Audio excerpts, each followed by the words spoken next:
à commencer par un déjeuner. Philippe Cohen et moi, on parle du métier. Nous partagions la même idée, le même diagnostic. Et on constate que nous devons nous présenter ensemble pour un objectif commun, réunir le barreau.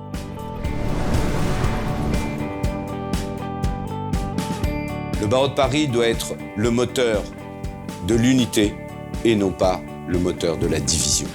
Que le Conseil national des barreaux, c'est le représentant unique de la profession.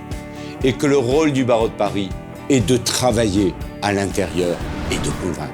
Que cet engagement-là ne soit pas simplement dépendant de l'entente des hommes.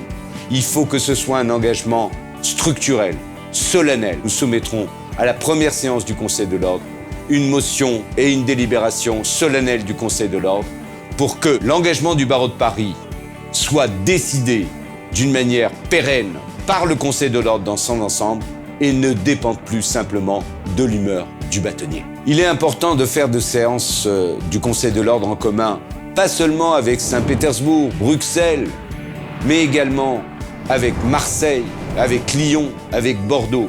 Nous devons initier le travail en commun avec nos confrères de province.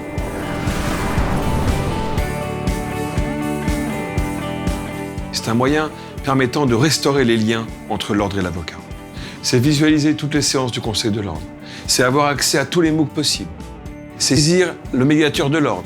C'est initier un référé déontologique. D'avoir le lieu entre eux pour échanger les collaborations, pour permettre d'accéder aux banques de données des magistrats, soit d'avoir des lieux d'échange publics, soit d'avoir des lieux d'échange particuliers et cryptés qui leur permettront de discuter de leur dossier aussi de façon sécurisée. C'est à la fois institutionnel et à la fois individuel. Sur le plan institutionnel, il faut créer un label spécifique. Avocat égalité, label renouvelable tous les ans. Sur le plan individuel, il faut empêcher qu'un avocat mette fin à un contrat de collaboration pour des raisons de paternité ou de maternité. Il faut mettre en place un fonds de soutien qui permettra en urgence d'indemniser l'avocat dont le contrat de collaboration sera rompu injustement et de poursuivre l'avocat qui injustement a rompu le contrat de collaboration.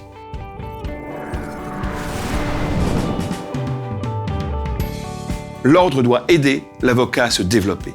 Donnons la possibilité à un avocat qui s'installe d'avoir un accès gratuit aux banques de données. Exonérons de cotisations pendant 1 an les cabinets qui associent un collaborateur. Et l'image de l'avocat, le quotidien de l'avocat, en matière de commission d'office. Aujourd'hui, un client qui demande un avocat commis d'office va en voir jusqu'à 4 différents jusqu'à la fin de cette procédure. Ce n'est plus possible, l'avocat devient un bouche-trou. Donc la règle est la suivante, lorsqu'un avocat commis d'office voit son client, il le suit jusqu'au bout. Et en matière civile, en matière de consultation, il y a des consultations gratuites en mairie. Lorsque le justiciable sort de la mairie après avoir vu un avocat, il va dire merci à qui ? Au maire. Et si on essayait de trouver une solution pour qu'il dise merci à l'avocat ? Créons des opérations cabinets ouverts. Les cabinets qui l'acceptent, 1 fois par an, ouvriront leurs portes pour redonner envie aux clients d'aller voir l'avocat. Développer l'activité de l'avocat, c'est regarder nos règles déontologiques et s'interroger sur la pertinence de leur maintien ou non.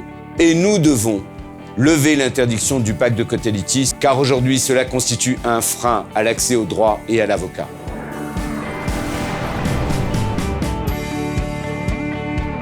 Il faut arrêter de subir le flux d'entrée en provenance des JEJ. Il faut que la profession retrouve la maîtrise, non pas pour fermer l'accès, mais pour augmenter le niveau de qualité pour pouvoir accéder à notre école. C'est d'abord et simplement une école de pratique professionnelle.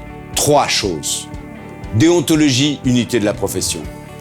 Technique procédurale, mode alternatif des règlements. Technique juridique. L'avocat ne doit pas seulement savoir plaider, il doit savoir négocier, rédiger les contrats. Et enfin, former à l'esprit d'entreprise le professionnel libéral de demain. Philippe Cohen et moi, on se présente pour se lever tous les matins en nous disant « Aujourd'hui, l'avocat sera plus heureux qu'hier ». De pouvoir donner à la profession cet élan qui permettra de comprendre que nous sommes plus forts que les autres. Lorsque vous allez voter, posez-vous une seule question. Qui voulez-vous comme avocat pour vous défendre ?